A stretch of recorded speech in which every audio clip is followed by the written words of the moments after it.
All right, we are live. Dynasty Evaluation Show on Fantasy and Frames. We'll be here for a half hour today talking about our in-person draft. Tim George is my guest right now. Chris Joel Smith says I need to introduce the guest way earlier, so I took his advice. Tim George, our league champion, is with us to talk about all 5 rounds of our in-person Dynasty rookie draft. So let's get this show going.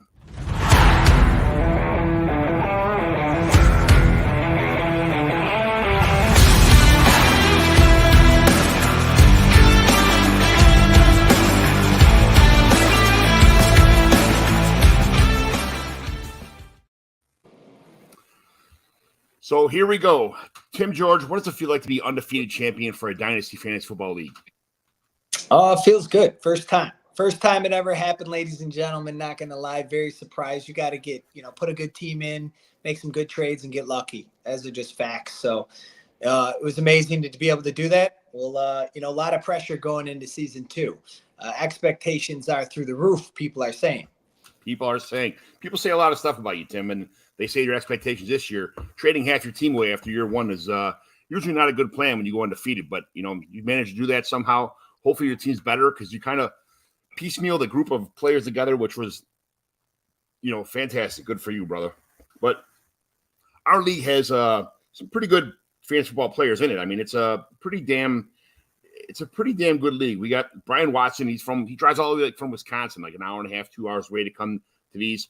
Adam Hutchinson, he's from Football Guys. Myself, Chris Joel Smith. He bounces around. He plays a lot of video games. Shows stuff on X a lot of things he does.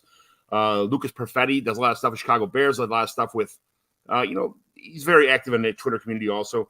Nate Powell works for DLF. You see him a lot. Joe Herf, NFL, another contributor for a handful of sites. Zach Pulowski. He kind of bouncing all over the place in the Illinois area. Finally found himself a girlfriend. He's got getting things together. JT Orange, my co-host of the Mo Host, who is decided to go do a concert in Denver, in Colorado, instead of being on a show today. What a selfish jerk! But we'll be without him for today. And then touchdown Timmy George, who took my advice, took his name. He's on the show today with myself. Pat Fitzmaurice from Fantasy Pros, and P2W Fantasy, which everybody knows as Nick Scripp. He's a good dude also. A lot of smart dudes here. A good draft. So let's get to what happened in this draft today. So I'll share my screen with the Sleeper League we are in. And here we go. So this is our draft board. This is the draft board we are in. I can I made a couple trades to get to the I made like probably 8 trades today, but Tim, I think you made 11 trades on draft day? Yeah, I think it came out to be 10 or 11 of them officially on draft day. Yeah, it was kind of nutso. It was nutso. But the first pick overall was Caleb Williams. Like we kind of saw that coming. That was everybody needs quarterbacks all the time, especially in the Superflex league. So Caleb Williams was pick 101 by yours truly, Tim George. You made a couple trades to get up there, so it wasn't just one trade, one kind of thing. So it was. Tell me about the process of drafting Caleb Williams first, because you were teasing about Marvin Harrison trade back and forth. I think it was just a trade back, get more picks, and get Caleb Williams anyway. But what happened there? Yeah, I mean, I honestly, how I got to number 1, obviously winning the league. I actually traded all my picks this year before going into the draft. So, I just got a feeler out to Chris and said, hey, what do you want? I fired off some trade requests to him. We went back and forth on negotiations. I honestly think it took like 2 months to get that, to get a trade that both of us liked. I traded Kirk Cousins, Baker Mayfield, Derrick Henry, who I do think is going to have a phenomenal year, and then Cortland Sutton. He gave me the first overall pick, and then in addition, a couple 4th round picks, which I obviously flipped and got some other assets. But yeah, that was the thought process there. As far as the Marvin Harrison going number 1, I would have loved to, but I broke down all the numbers. I broke down the numbers in the sense, do I feel a little bit safer with like Drake May, or do I feel better with Caleb Williams? and hoping to get maybe JJ McCarthy going in. I did like 40 mock drafts, right? I never thought, and we'll go down at the 5th pick, that Neighbors was going to be there. So this was best case scenario for me. And our point structure is a half point PPR. Half point for wide receivers, 1 point for running backs, and 1.5 for tight ends. Yeah. So it just didn't work. I'm a numbers guy. I only give a shit about numbers. I don't care about people. And how I moved up to the 5th pick as I traded Chris Olave. I don't like Chris Olave. I could break him down. I think he's performed. He's great. He's all that. I would pick Neighbors over him, and I got lucky as hell. That's just a flat out fact. So that's where I was on getting those 2 picks, and then I could talk later on about the trades that I did. I did 2 trades before I even got to the draft. So on draft. Traded for one of my quarterbacks because I have like 17 quarterbacks, so I was okay to give you back Geno Smith. You're more than welcome to keep him. I have Sam Howell, so I think at some point in time, Sam Howell will be starting this year. So I was okay to keep. I kind of felt like a little bit lucky that I was able to keep the backup quarterback for that team because it seems like it's in fluctuation. But we will get to that later. Next pick, Lucas Perfetti took Marvin Harrison Jr., which I think most people consider him probably the most solid pick of this draft, the most potential, to slant him right in or slot him right in your lineup and get him Marvin Harrison Jr., bam, Lucas. And then there was a trade, 103. JT Orange traded up with Lucas, who had picked 2 and 3. JT Orange traded up to get Drake May here at pick 103. Not a big May fan. I'm not a big New England fan, but I think it's all embedded in our heads that the Patriots just kind of had this crappy offensive system. But there's a whole new regime there, new players, new everything. So you got to get that mantra out of your head, that stereotype that these guys are going to be the same old. So, I'm okay. And then Lucas traded back 1 pick. So he didn't really lose too much value there. He's got Jaden Daniels here at pick 104. And then the Tim George is on the clock again. And what he said before earlier, what he was eyeballing the Malik Neighbors pick, which I think, it's been back and forth, him and Marvin Harrison, who's the better of the two, has been a debate throughout the offseason. So I think Neighbors may have a chance to out-target Harrison for sure because there's not much else on that team. But what do you think about your boy falling right in your lap here? Yeah, I mean, it's surprising. When I saw Drake May go, I knew that 2 players that I would target there was Daniels, obviously with being the super flex, and Neighbors. I followed Neighbors since he was a senior in high school, which he actually didn't play. If you go look back, he didn't get a transfer waiver in high school, and then he went to LSU as hadn't played since junior year of high school, and I think he started like 6 out of 14 games, and he dominated. Dude's been a stud since he's got there. And if you go back and look at LSU's quarterback play before last year, it was up and down. So he's played with kind of unique quarterbacks in his college days. So I think he'll be fine. I do believe like Marvin Harrison will have a better year this year, but I'm talking long-term. If I'm able to get a guy that's a coin flip to me at 5, instead of sacrificing the 1 and being able to get Caleb, I like it. So I was very happy, and I get it. He likes the value worthy in the second.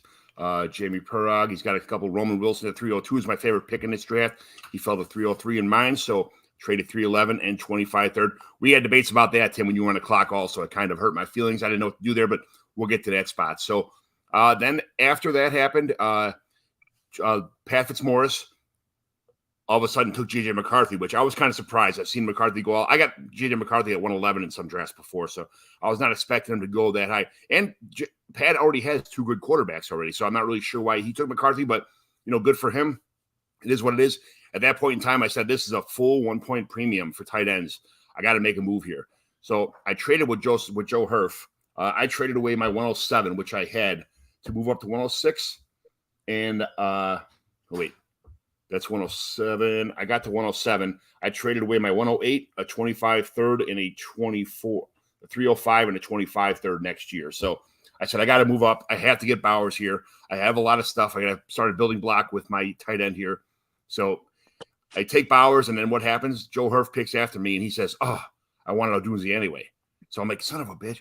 There's nothing worse than when you have a trade, when you do a trade, and you find out that you spent all this draft capital and equity and players, and it found that you could have just sat there and not done anything, got the guy you wanted anyway, a pick or two later. But Joe got me.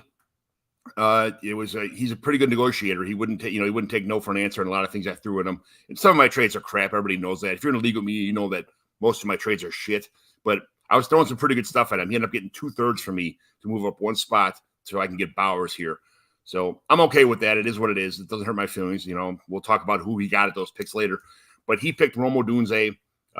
That's the third best wide receiver, probably, some people's beginning of tier 2 for the wide receiver class here. I'm okay with that anyway.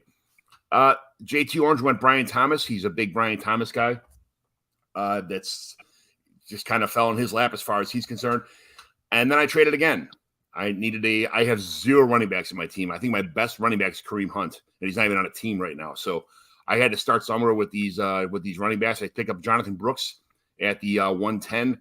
That trade included Joe. Okay, hold on.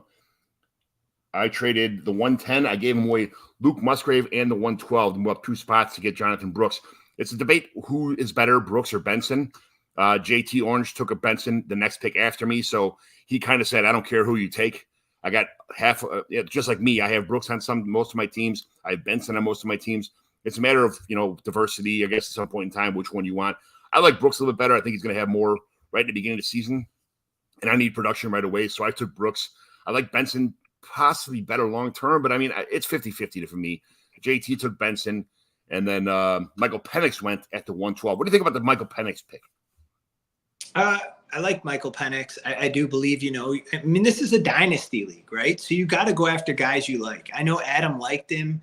He also was kind of debating whether to move back or not. But then with Chris having the 113 before it got traded, he had Kirk Cousins before he moved Kirk Cousins. So you're like, hey, does he just, for the next 5 years, does Chris lock down Atlanta's quarterback position? Penix, from everywhere, he went the first, 7 picks. I know it was a surprise, and Atlanta is kind of wild for doing that from a financial standpoint. But Penix, he shows that he has the tools, and Adam wanted to invest in the future. That's the cool thing about Dynasty. I think some people are playing to win every year, and some people are kind of like bits and pieces, So I thought it was good. You might as well. He didn't want Bo Nix, so you ask yourself, Yeah. So. Jamie just asked me, do I have all my picks next year for running backs? Yes, I have my 25 first, and my team sucks, so it'll probably be a high one. But we have a draft lottery. Picks 1 to 6 in this league are go from a lottery. We bring a lottery ball machine, roll that thing around. You get 40. You get, depending on where you end up at, you get 40 balls if you had the least amount of max points for, which means your team absolutely blows, which my team does in this league. I'm rebuilding. I admit it. It's okay. I started a draft out. I didn't like my team. I just blew it up right from the get-go. So there's 40 balls and then 25 balls for pick 102, and then 15 balls for pick 103, then 10, 8, and 5 or something like that for the last, say that's picks 1 to 6, and then picks 7 to 12 all end up being where they ended up in the playoffs. So that's round 1 only. Round 2, 3, 4, and 5 go by potential points, how you scored. That's why some guys who were really good records, like after the draft, Nate Powell asked me, why am I the 4th pick? I finished 3rd in the league or 4th in the league. I said, well, you just got lucky, man. You scored shit points. Every week you just kept beating people on a whether they had buys or whatever the deal may be. Like you end up 5th in the league because of that situation. That's why you're 105. At the draft, I run like 8 leagues, and there's different things all the time. I couldn't answer the question for him, but that was the reasoning for him having pick 105 instead of 108 or 109, like where he finished in the draft. So the lottery idea, I have it in all my leagues, man. Everybody gets together. We had drink some beers, talk about any changes to the league rules, and then we just go ahead with it, drink some beers, do the lottery. Everybody laughs. Sometimes, like Scott Sidlow, he was in the league. He traded to get like 75 of the 96 balls or 78 of the 90 balls, and he ended up getting picks 4, 5, and 6 instead of anything 1, 2, and 3. So he tanked, traded up to get the lottery picks, and it ended up biting him in the ass where he got shit anyway. So 3, 4, and 5, 4, 5, and 6 are not bad picks, but for what he traded to get those, he was so pissed. So it is what it is. But I do have, I have my first, second. I have 2 seconds. Tim, I have your second next year. which I'm kind of hoping you do bad now so I can cash it on a second. I have a third, and I traded my fourth and fifth away during this draft to get 2 up for some players. So that's where I stand. But we also have there's a good book you can read about hope. It's called Hope is Not a Strategy, John. You should probably get it at the local library. And then also, no, Jamie, I don't have any picks, just like I didn't have any this year. I just, will work on what prospects I love. You're talking about RBs next year. I do a couple Devy leagues. I love Ohio State's backfield, Texas's backfield. So, I definitely keep an eye on that. So I definitely pay attention. But there he is. Yeah, I don't have any picks for like the next 2 years. I don't even give a shit because I'll work back in the draft just like I did and dominated this entire draft as we're going through. But John's so long-winded, we're only through round 1, ladies and gentlemen. Yes, Mr. Scampers. Good morning, guys. Thanks for checking in. I love that Mr. Scampers. I hear him everywhere. I feel so privileged when he says hi and checks in my show. Mr. Scampers, thank you very much for being a part of the Dynasty Evaluation show on Fantasy and Frames. You're always appreciated being here, man. So I like how you guys go deep with 6 rounds. Surprising, Ryan Flournoy is still on the board.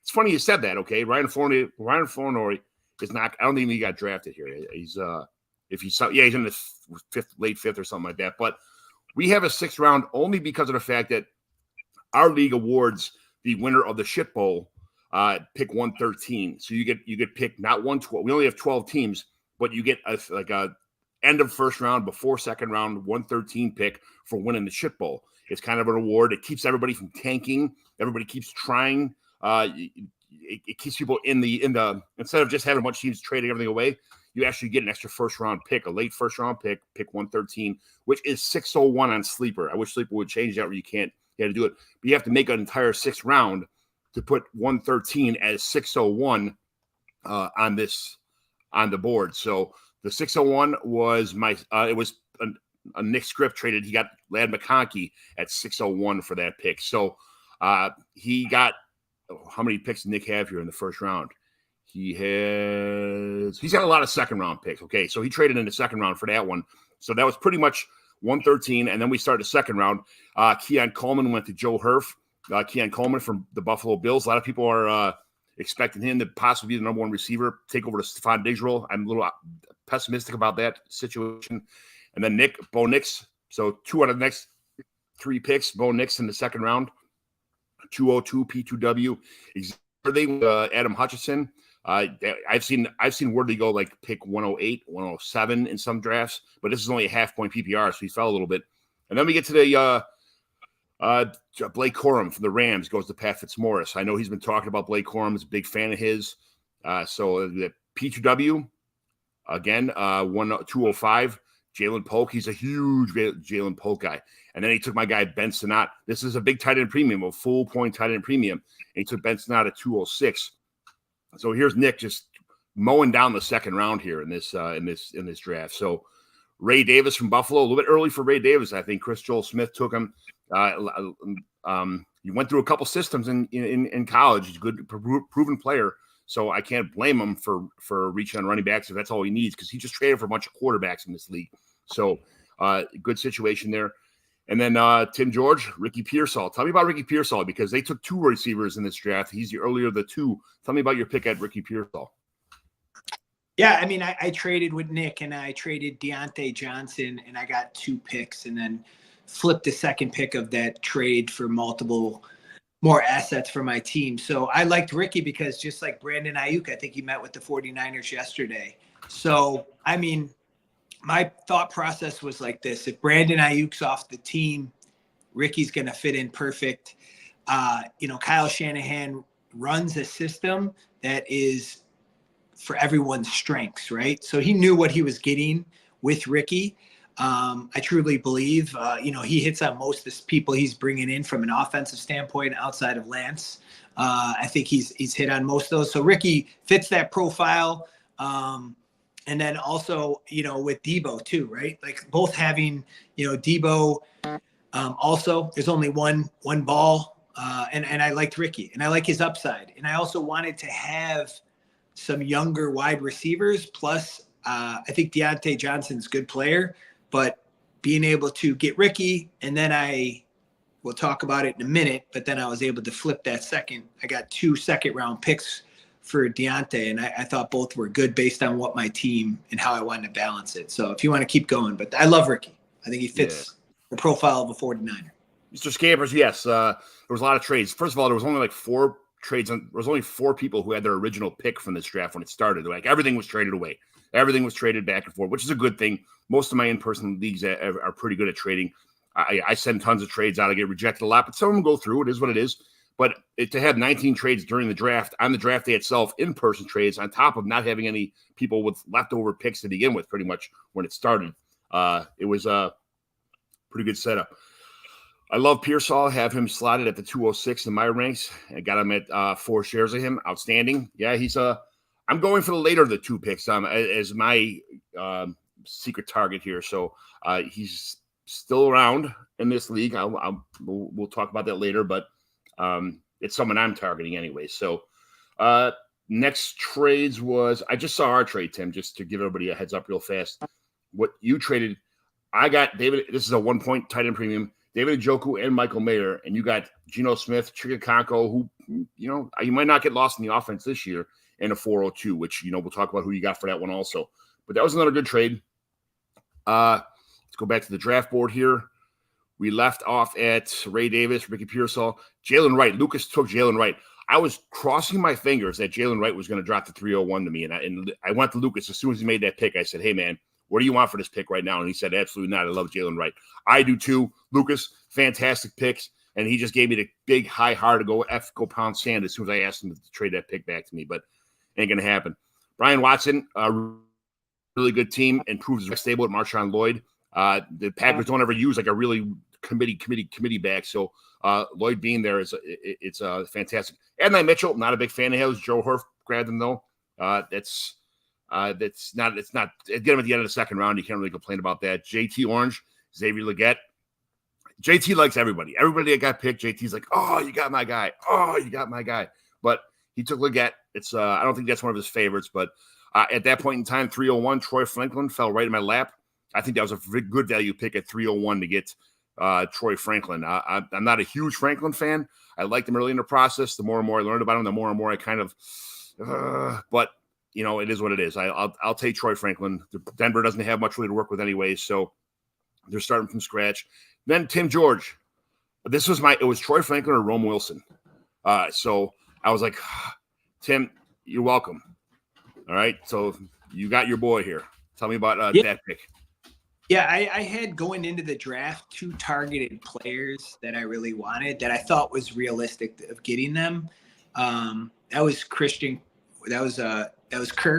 Kirk, which is not obviously a rookie, but I traded for him later on in the draft. And then also was Roman Wilson.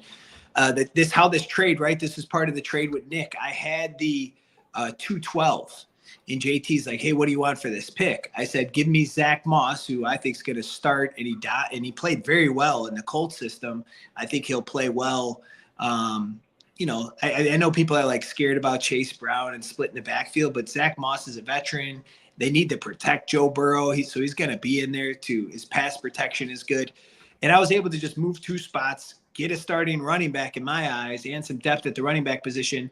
And then looking at JT's roster, I said, if this guy picks another Steeler, this dude's literally going to be on. I mean, he's got like 8 players that are Steelers. Steelers and Colts. Yeah, and the Colts. So I didn't think he was going to pick him, even though I know he had Steelers stuff on. I know he's a Colts and a big Steelers fan. I just was like, he has too many shares of the Steelers is my brain, why I was looking at his roster when I was making the trade. I did think you were going to pick Roman Wilson. I was just like, oh. So then I had another option I was going to go, but I got lucky and was able to get Wilson because I wanted some good quality depth. The dude's good. The dude's a flat out. I know people want to look at his college, stats and be like, well, he wasn't high. He was very productive when the ball came his way. His contested pass, his touchdown ratio, all those were good. He was just, he wasn't in a high powered offense. And I love him. I mean, honestly, absolute steal for me. I think dude's going to be a stud. And here's the deal. Even if I know nothing about football, just go back at the track record of the Steelers. They don't miss on wide receivers. They don't miss. Now, you could say even Claypool, but they had Claypool for 2 years and 1 year that he was highly productive as a rookie, and then they got a second round pick. So I still look at that as a successful draft pick. So absolute stud. Very excited about him. And, my team is just built for now, the future, and shit. I mean, I'm excited. Yeah, throughout this, Nick Script, P2W Fantasy traded. He got Curtis Samuel in the 25 first, traded away the 401 and the 203. Right after that, Nick traded with you. You got the 212 and the 208 for Deontay Johnson. And then 2 seconds later, JT got the 212, a 25 fifth, a 24 508, and the 24 411. You got Zach Moss in the 302, which put you at Rome Wilson. So you got your guy, didn't have to trade too much for it.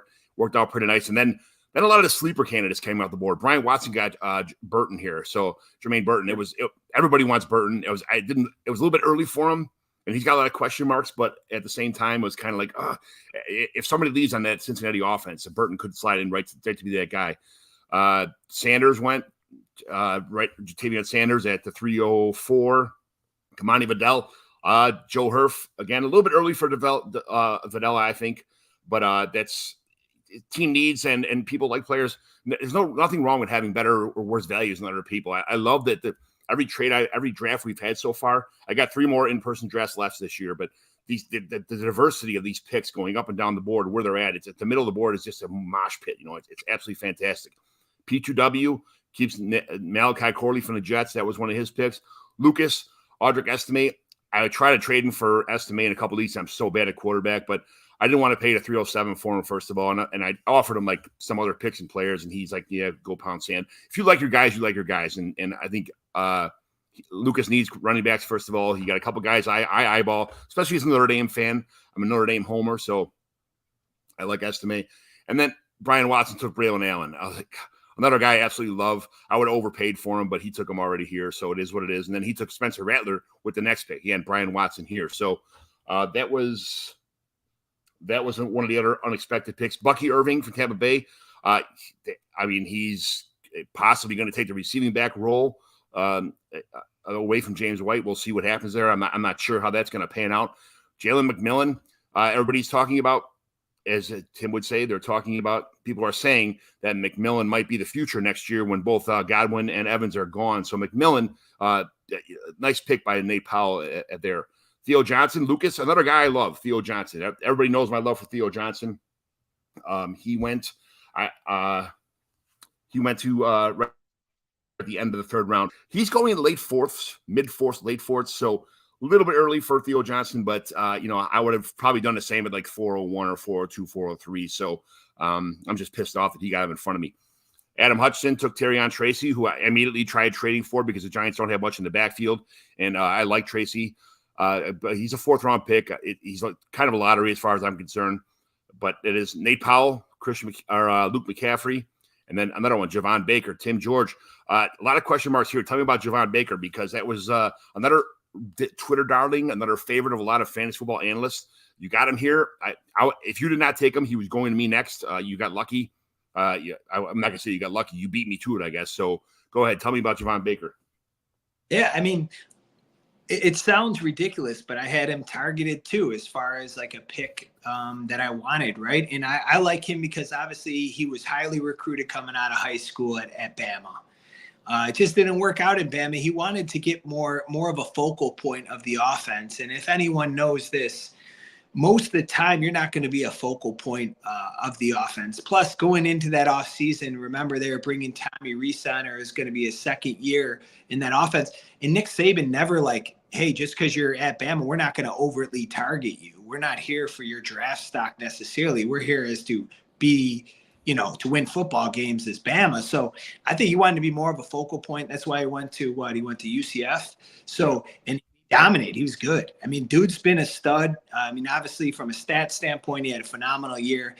I like his upside. It sounds like, to have to go to a new program and not like he didn't go to Georgia and transfer, right? So he went to UCF, like not horrible, but not great, but wasn't a pro style offense with that coach over there. I like it. And he was productive, and I like him. And he's like, I don't need to rely on this guy. I want him to develop. And Who knows what's going on with New England, right? Right, No, right. and with Drake May as coming as a rookie, and I know they drafted another wide receiver before him and whatnot, but I think this guy's been around tough competition. Obviously went to Bama, and we'll see what happens. I thought it was great value for where I got him. Dude sounds like a hard worker, and we'll see what happens. But yeah, I loved it. So Pat Fitz unfortunately had to sit right across the table from me, and I just kept pelting with late round trades the entire time. I needed running backs, so I traded him. I gave him Trey Tucker, which he's got a lot of. We do awards for return yards, kick return, and punt return in this league. So I gave him Trey Tucker and a 25 fourth. He gave me the 404 and a 405. I took Will Shipley and Dylan Lobb back to fourth with that trade. And then behind the Zach Pulowski took Des Walker after that. And then Pat, huge pick here, which I tried trading for to get here. He took Eric All at Cincinnati with the Bengals. I really like Eric All. They have a needed tight end behind Gesicki, so that was a good pick also. And then Nate Powell made a trade here with he took the 408, he traded away to 410 and a 510, and he took Isaiah Garendo. A lot of people like Isaiah Garendo. I mean, he's a freak on the field. So that's I don't blame him at all for making that trade whatsoever. Then Cade Stover went to Zach, Tim George, Rasheen Ali. A lot of people like Rasheen Ali. The opportunity he has in Baltimore. What do you think about Rasheen Ali there? Because somebody else that a late round pick, a flyer, I definitely would have took a chance on. Yeah, you want to get a guy he's had a lot of volume, right, in college. So, and a guy that's kind of like can fit that system. And I'm not going to lie, I didn't watch a tremendous amount of them in college, but I just followed like, hey, I did my research before the draft. Who can fit in the system, right? Who's the guy that could be, the Kerryon Williams of this year, or who can be in a year from now and be a starting running back, right? Like I thought Tracy would be there, to be honest with you, because I do believe Devin Singletary is going to hold that down at the Giants, but that was who I was going between these two.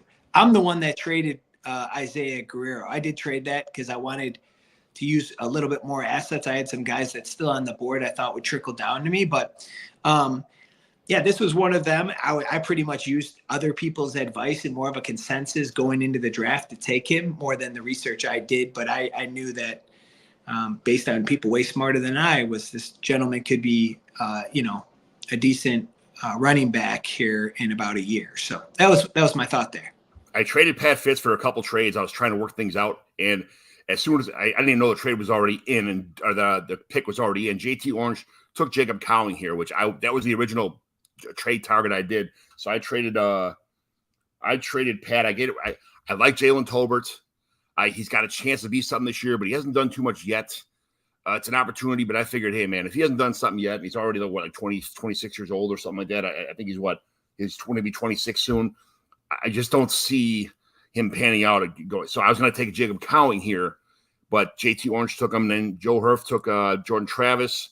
So I end up taking the picks that I traded for. I got Jared Wiley from Kansas City. I don't think he's going to be the heir apparent for Travis Kelce, but it's worth a shot anyway at the 5th round pick.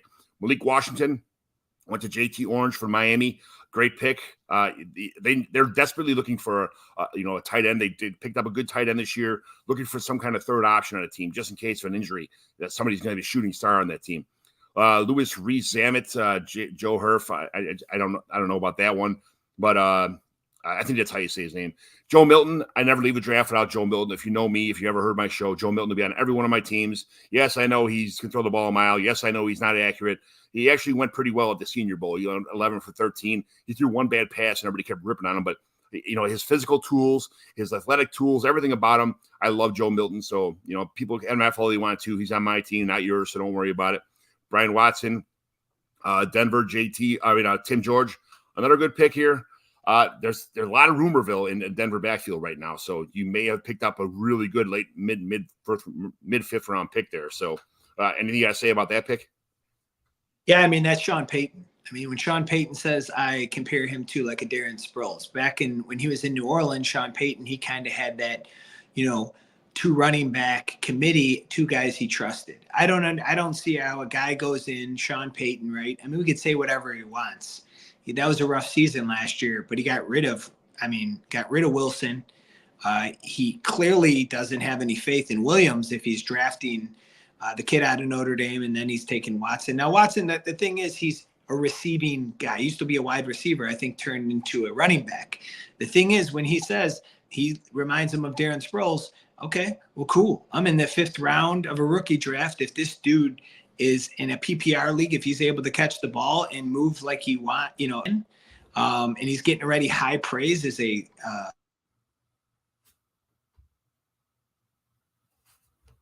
your microphone's off. that's right where now. I see value. Yeah, no, it was off because someone was calling. Shout out to people trying to get a hold of people. People trying to get a hold of people. But nevertheless, doesn't even mess me up. I keep going, I keep flowing. I'm a rapper. Anyways, so that's all it was. I mean, it was Sean Payton, and hopefully, if he doesn't, he'll get cut quick as hell. I don't care. I'm looking for guys to, if they want to be part of a championship, they need to play on the field. That's all. These are just facts here. That's facts. Spitting facts. Chase McClellan went, running back Atlanta. That was a good pick also. Juwan Jordan. And then JT, of course, the Colts, Anthony Gold. And then Brendan Rice at the 5'9". That's a good sleeper pick there also. Semivaki, I'm not, he played defense and running back in college. I think he's just a waiver. Bub Means is very underrated at 5'11". This is a good pick from Brian Watson. Brian Watson's a good team.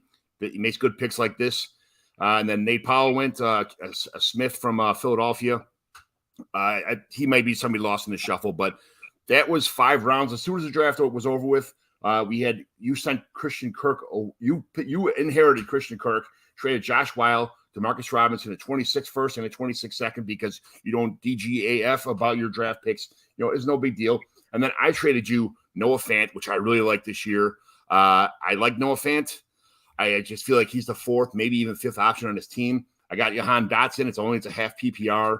But I think Dotson is due for a comeback. Those are just trades you make when you have instincts or feelings about people, So, and then there was another trade a little bit later in the night, I believe. No, that was the last one. But tons of trades throughout the day. A lot of people, a lot of good picks. I traded away a couple of picks I probably should have held on to, but you play to win the game. Don't be afraid to trade as part of the game. It makes the draft day fun. There was 75-cent wings at this place. It was what was it called? Rookies in Hoffman Estates out by you. Yep. It was we were doing car bombs and shots all day long. It was IPA beers were flowing, all kind of good stuff. Just in-person drafts are just so much fun. Whoever wins the league gets to pick the home league location. So that's why Tim picked touchdown. Timmy G picked rookies up there. Bit of a drive. I took an Uber home. It was a $50 Uber. So it doesn't matter to me, man. It's better than a $20,000 DUI. So had a great time with some great people. Tim, I thank you very much for being on the show today. Anything else you got to add to this awesome day? Yeah. I mean, it was awesome. I mean, I will say shout out to all the guys in the league. There was a couple other trades that were traded before, like Munstead, who had 20 touchdowns last year. I traded for him before the league. Puka got traded for Kirk Cousins at the draft. So there's a lot of those. But the cool thing about it was all the people that showed up, the entire league. One guy couldn't make it, but he had a real good excuse. And everyone was open to trading, right? And open to hearing other people's offers. The coolest thing that I think you do, John, is there's no timetable on when the pick needs to be made. So a lot of negotiations are happening with multiple people. Hey, come over here and that. And everyone was open to it.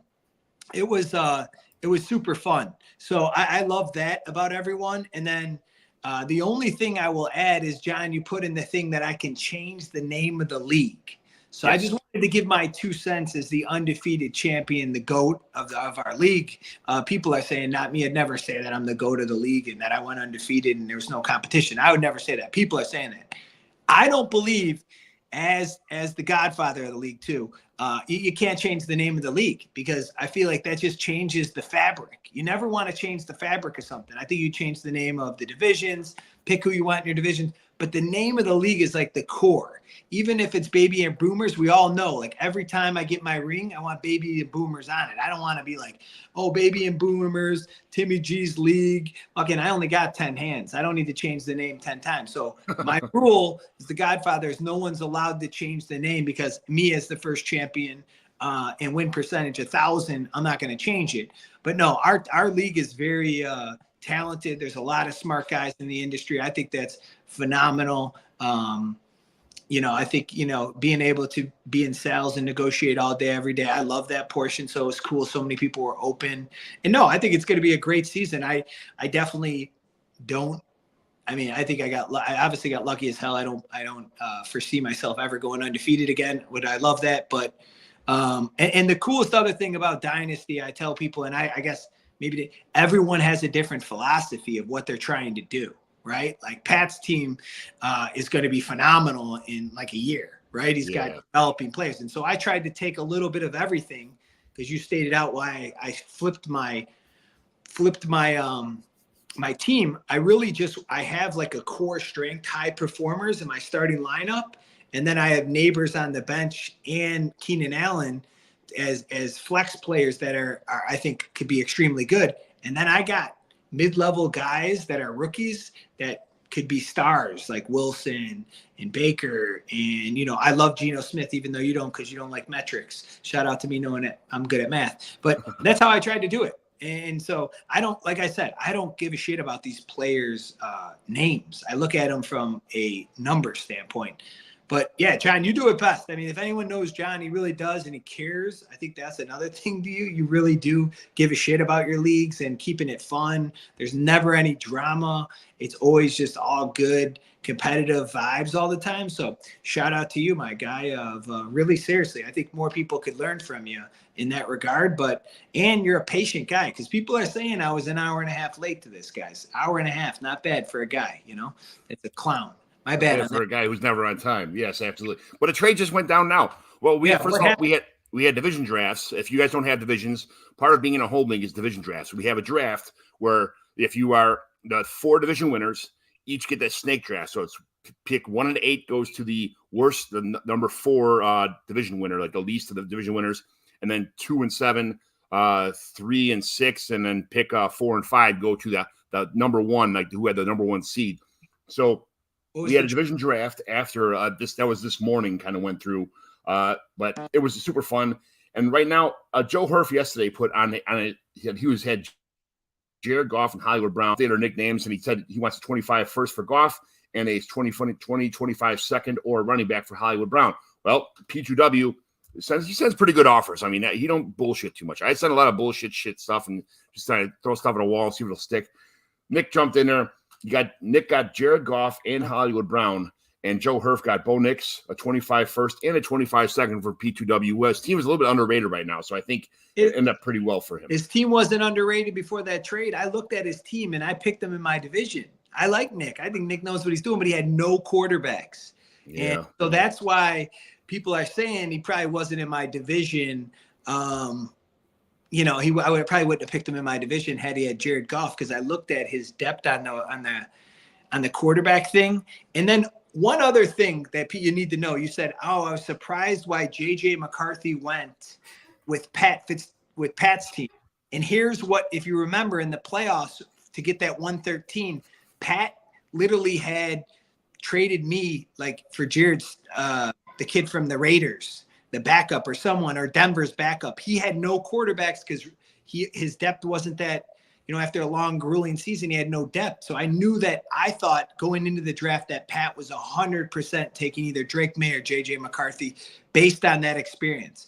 Because I remember like where people were short. We're in the same thing with Adam. Adam had to play with the kid. I know he loves Purdue, but that kid sucked for the Raiders. And so these guys remember that shit. I remember them too, as I kind of had them pinpointed, both taking quarterbacks based on that experience. Now, Go. So Mr. Scampers had just said that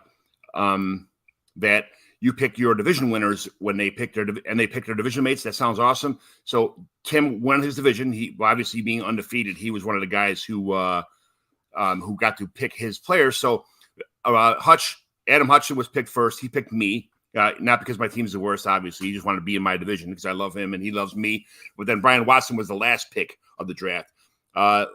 Nate was a division winner. He picked Chris Joel Smith and Lucas Perfetti in his division. Behind the Zach had picked JT Orange and Joe Hurf. And you, Tim George, had the opportunity to pick your two players at picks 4 and 5. You picked Pat Fitzmaurice, who he had both of his quarterbacks got hurt last year. his team is so underrated, and you pick P2W, who improved his team a lot. You have a tough. You're going to have.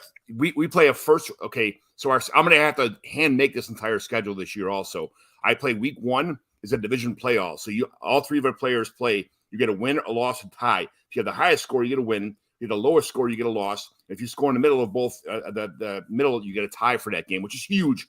Having a tie is way better than getting a loss. Then you play your division opponents in week 2, 3, and then you also play your division opponents in week 12, 13, and 14. And then you play everybody else in division 1 time. So I hand make those divisions all 8 leagues. I hand do that for all the things, all the division, all the schedules anyway. So it just makes the league so much more interesting when you have those kind of things. Division drafts, a good schedule, good league mates, good everything. This is just I'm very happy that this league kind of got formed together. It was fun having John Mosier from Dynasty Trade Calculator there also. Everybody kept hitting him up. What does it say on your trade calculator? What does it say about the, it was an all around just a great draft day. So if you have a chance to get in-person drafts, please do it. Absolutely wonderful. Tim, thanks for being on here today, man. Yeah, much appreciated. But I'd love to hear your insight, because I know you're a very smart fantasy dynasty player, very smart fantasy football player, and just a very good dude in general. So thank you very much. And thanks for everybody else who joined the Dynasty Evaluation show. Where can everybody find you at, Tim? I mean, I can't even get in Twitter right now. So, I mean, Instagram, you can just follow me at the Tim George. I have a private account. I don't really do much on social media too much. I'm going to bring up my podcast again, because I just feel like I've listened to a lot of podcasts. I've partaken in a lot of them. And the thing is, I think I'm going to go, 20-minute limit. That's what I'm going to name them, and just really hit, really dive into different sports and stuff like that. But yeah, shout out to Nick. And I already went into just so everyone knows, I wanted Pat in my division anyways. I follow him on Fantasy Pros, his content on YouTube too. The guy's just like a genuinely nice dude. So I was like, I don't mind competing with them. And then, him being in the division, kind of watch his players a little bit closer for other leagues too. Same with Nick. Nick's got great content. He's a hustler. So having 2 of those guys in there, pumping out content is great. And then kicking their ass in their division too. It just gives me my head might get bigger. They call me bobblehead Timmy G after this year. Okay. Already. I can't get much bigger than yours, Tim, but you got it, man. You deserve it. You can talk. You can walk the walk. You can talk the talk, man. And you did it, undefeated season. So have at it. I'm John McGlynn. You can find me on the X at John McGlynn 75. That's pretty much my main social. I'm on the wonderful Fantasy and Frame show. We have a draft coming up I don't know if you guys know or not, but we do the Scott Fishbowl mock drafts with a handful of new people. I saw the list. People are signing in already. Every once a week, they do this awesome Scott Fishbowl mock draft. I'm part of it this Thursday. I'm going to run home from work and just sign in and just start drafting. So can't wait. Follow all the awesome content in Fantasy and Frames. And thanks everybody for tuning in. Thanks for watching. We're getting close to 1,000 subs. We're right there. I think we got it now, but we're close to the hours. So every watch is appreciated. Every follow, every subscription is appreciated. Thank you very much. And this will be on the Dynasty Evaluation podcast, which you can find on Spotify, iTunes, all that stuff like that. So if you want to listen to this, if you didn't get it, thank you very much.